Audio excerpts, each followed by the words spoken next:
get our weekly update from Tyler Ennis on how his setup has changed. Whoa, look at this. Is that a little like TV setup there? We got a little bit of the brick. This is nice. It's the same room.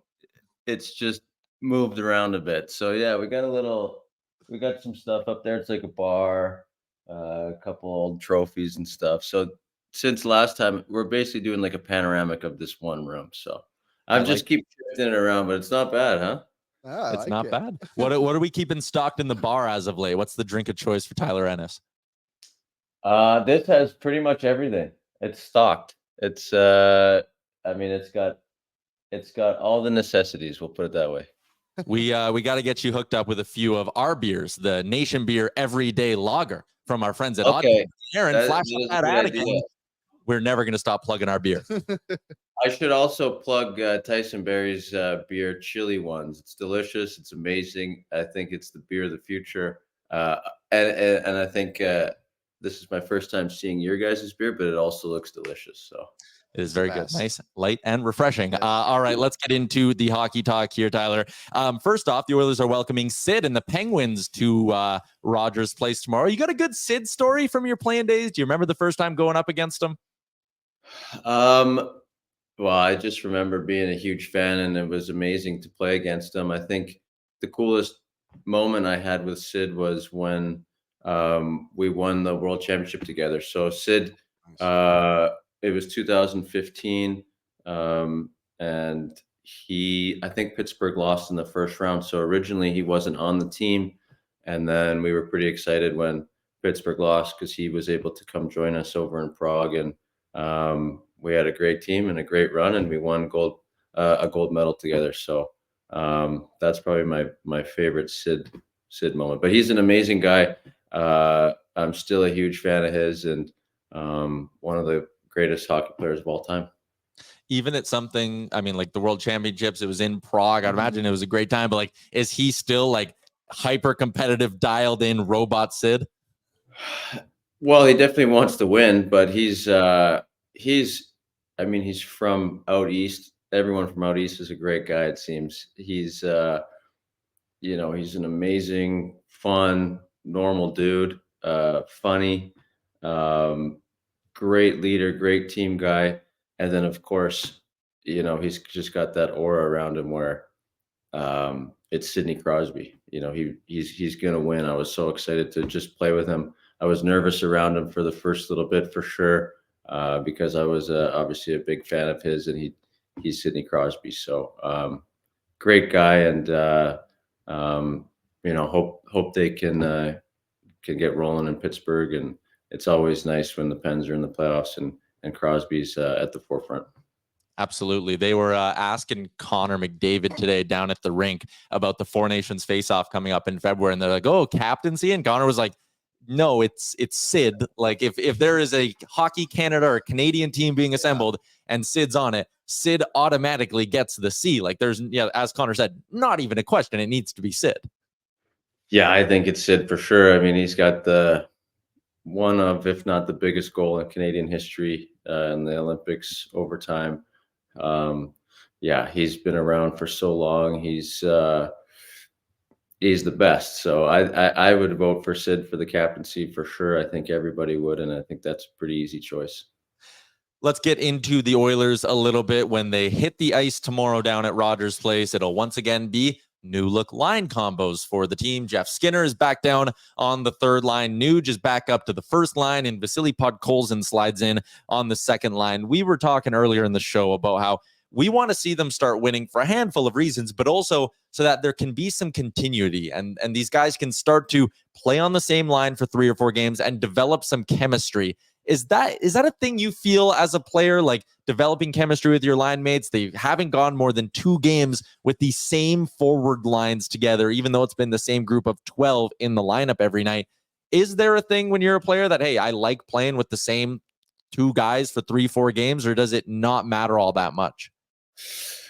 It's a tough one. I think when you find that chemistry with a couple guys, it's like the best feeling ever, because you just feel like the game is so much easier. It's almost just so cohesive out there. and it makes every part of the game easier. And it's amazing when you find that perfect line combo. I think today on any team, the lines don't stay the same. Like, it's so rare to look across the league and have one line that it stayed the same from game 1 to game 82. So I think you have certain players that kind of complement each other better in certain areas. But I think every player understands that throughout the season, the lines are going to change. Now, to kind of have that chemistry to fall back on with a few pairings, or maybe it's a centerman with a left winger who really like each other, and you can kind of, throw a right winger up and down the lineup and see what works best, tinker a bit. I think it's difficult to find the perfect combo, but hopefully the Oilers can find something to spark them, at least for a little bit moving forward, and then they can continue to see what works. The other big changes in the lineup were the power play. Obviously, the Oilers' power play is the greatest of all time. That 1 year, 2 years ago, NHL record. They put Jeff Skinner, not Stewart. He's in goal, and Arvidsson, and then we're rotating Ekholm and Bouchard. It's probably going to be Bouchard that's in there. Do you think it was a good idea to change it if they do go this way, or do you think they should have just let it kind of ride out? Because last game against Carolina, did show a little bit more life. They got a goal. It was a bit better. Should they have changed it, or do you like this decision? So are they changing it to this format here? Like it, yeah. Yeah, so they're going to go Skinner and Arvidsson with McDavid and Draisaitl, and they were rotating Bouch and Ekholm, but it sounds like it's going to be Bouch there. Then Nuge and Hyman are going down to power play too. They're kind of truly splitting. That's interesting. For the longest time, I don't think that's ever been done. I know, speaking from experience, as kind of a complementary piece on that team, it is difficult to find rhythm.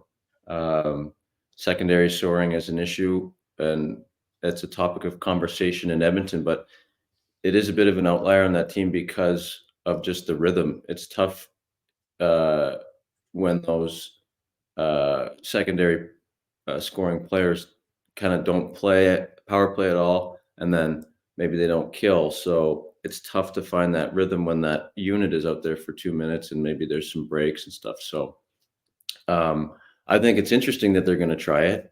I think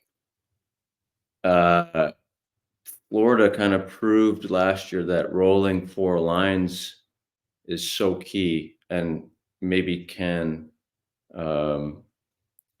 it might be the better strategy to roll 4 than rely on, a super strong power play. So I think it could be an interesting strategy to switch up the PP units and kind of get maybe more ice time for certain players and see how it goes. I could probably guess that ultimately in the future they'll go back to that unit that is the best unit of all time. But maybe it gets some guys going. Maybe it gets some goals coming from different areas and gets some guys some more ice time.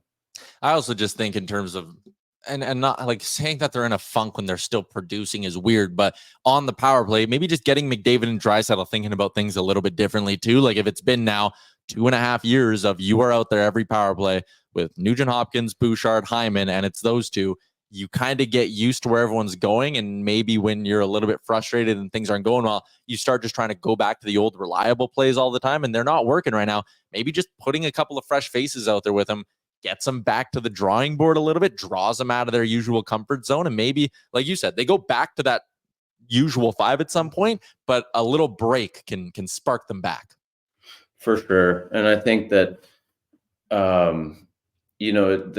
we talked about it, a couple of weeks ago, that it does take some time for everything to get gelling again. And I can't imagine what it's like to come off the run that they went on last year and then come back in the season. I've never been in that situation. I can imagine it's difficult. So there's definitely a period of time that has to be allowed for them to kind of reset and settle in. And it is taking some time. But yeah, I think it might just take one game. They might score 6 one game or something, something where everything just goes and everyone gets their mojo and then they start humming from there. But it could take some more time. And I think, it's going to be it'll be fun to see and fun to watch how those two different groups do, because it hasn't been seen in a long time, ever maybe. Last one I got for you. I want to go around the NHL a little bit here. And, we're still under 10 games into the season. So I joked everything you say now needs to come with the asterisk of like, I know it is early in the year, but I'm wondering if there's any team around the league that's maybe changed your perception of them through the first 7, 8, 9 games of the year. Like one that's caught my eye as a former team of yours in the Minnesota Wild. They were an afterthought for me. And now I'm looking 4-0-2, have not trailed in a game yet this season. Even the games they're losing are in overtime, so you're never technically trailing. I'm looking at them now being like, man, they could actually be a legit playoff team again after taking a year off last year. But is there any team you look at around the NHL and you're like, man, maybe I was off about them in my preseason thoughts? I think Minnesota's a good one. I haven't watched a single game of theirs, so I don't even know what they look like right now. But I would say heading into this season, I would have predicted the same thing that you said. Not reaching those expectations or not reaching what they're doing now.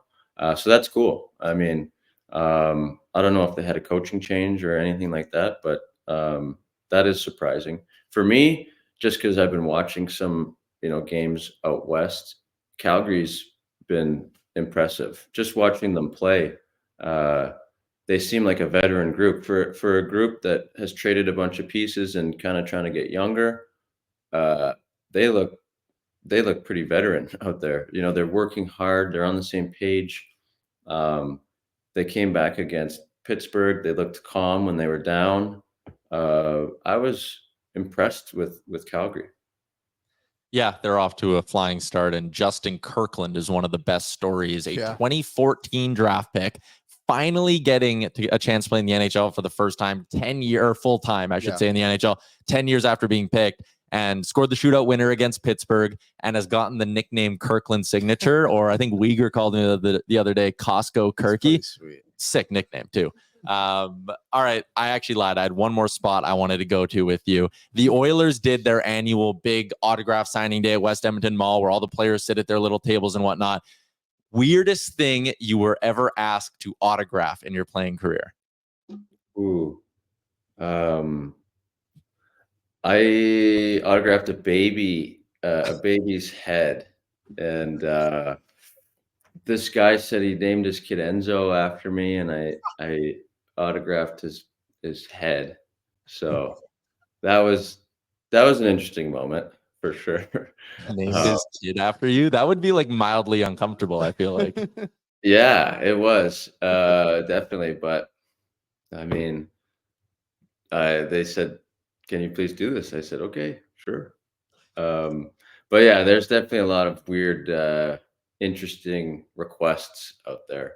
And I can imagine in West Edmonton Mall with the Oilers and the superstars they probably received some very strange requests. Me and Liam bet that you would say tits. Oh my God. I don't know. Would that be that strange though? Yeah, that's fair. Maybe a little bit more common than a baby. Anyways. Thanks for hopping on again. We'll chat with you next week, man. Thanks for having me on. Appreciate it. What's up, Nation citizens? If you like that video, then you need to be subscribed to the Oilers Nation YouTube. Podcasts, live shows, exclusive interviews, and analysis. Everything you need from your favorite voices at Oilers Nation. And you don't want to miss any of it, so hammer that subscribe button.